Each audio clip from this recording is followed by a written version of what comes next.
Being a landlord has been associated with massive fortune and crazy passive income since the medieval feudal system. The richest in society got to kick back at their estate, while the poorest villagers leased that land from the landlord in exchange for money, labor, and loyalty. The only issue is, buying expensive buildings and becoming a landlord like Grant Cardone can take a lot of upfront capital, which I don't really have, until I found a method of real estate investing called Section 8. This is for people below the poverty line to sign up for and get their rent paid for by the government. I actually know some people personally on this program, and usually how it works is they don't have a job and get the welfare, EBT, and Section 8 package, or in also a lot of cases, they have employment but simply don't make enough money from their job. So 30% of their income goes towards rent, and the rest is paid for by Uncle Sam, aka the American taxpayer. And doing some more research, houses to buy for Section 8 typically range between $70,000 and $110,000 per property. But with seller financing, one individual claims that you can buy these properties with as little as $2,500 to $5,000 down. The man's name is Tom Cruise. No, not the Scientology Hollywood actor, but Tom Cruise, an individual on TikTok and Instagram that earns over $1 million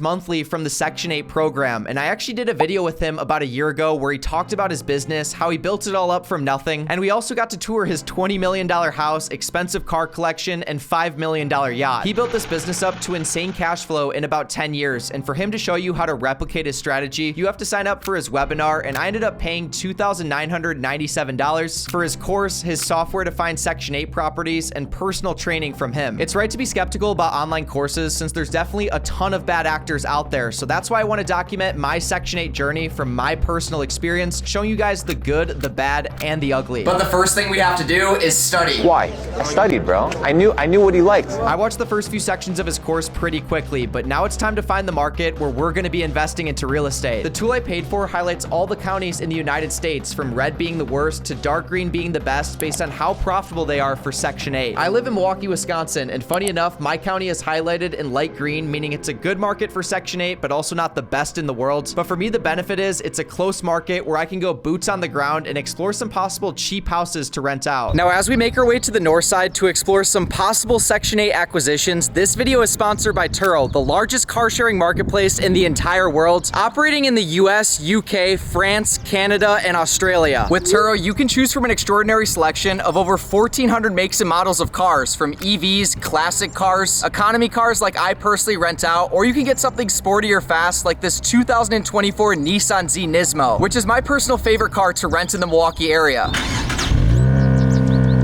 And the best part about Turo is you literally have so many options for cars to rent. This is a car you typically don't see as a rental. It has 420 horsepower, and when we open up this door right here, you guys can see it has a super sporty interior with bucket seats. And now sitting inside this super baller car, this is the vehicle we're gonna take to look at some Section 8 properties in the north side, because to be a real estate mogul, you gotta feel like one. So skip the rental counter at hundreds of airports and click the top link down below in the description to book your first ride with Turo. Booking and check-in with this car was also super easy, because as a peer-to-peer platform, you no longer have to wait at the rental counter, and you instead coordinate with the host through the app to arrange pickup for the vehicle or have it delivered to you. So support local Turo hosts like myself by becoming a Turo customer. You won't regret it. Now on that note, let's drive the car to take a look at some cheap houses. The first house I found retails for $100,000 and allegedly cash flows $1,019 every single month, since it's a 4-bedroom, and in my area that pays rent of $1,700 per month. So this is definitely not a bad property. About 5 minutes northeast, here's another house listed for $99,000 with 2 bedrooms and 1 bathroom, projected to cash flow $624.90 per month. This house, just like the other one, doesn't offer any kind of seller financing, so you need to go through a bank and put 20 to 25% down, so you need to come out of pocket about $22,000 after closing costs to buy this property. And after looking at another unit, Milwaukee definitely has some nice looking houses you can buy for $100K or less that are essentially move-in ready based on what I see from these listing pictures. But the issue is, on the software, when you click criminal analysis, there were 53 shootings within a 1-mile radius on one of the properties we looked at, with multiple shootings every single day, sometimes as early as 10 a.m., which is just wild. And the same goes for the other houses we looked at. One has 25 shootings in a 1-mile radius, and the other has 55.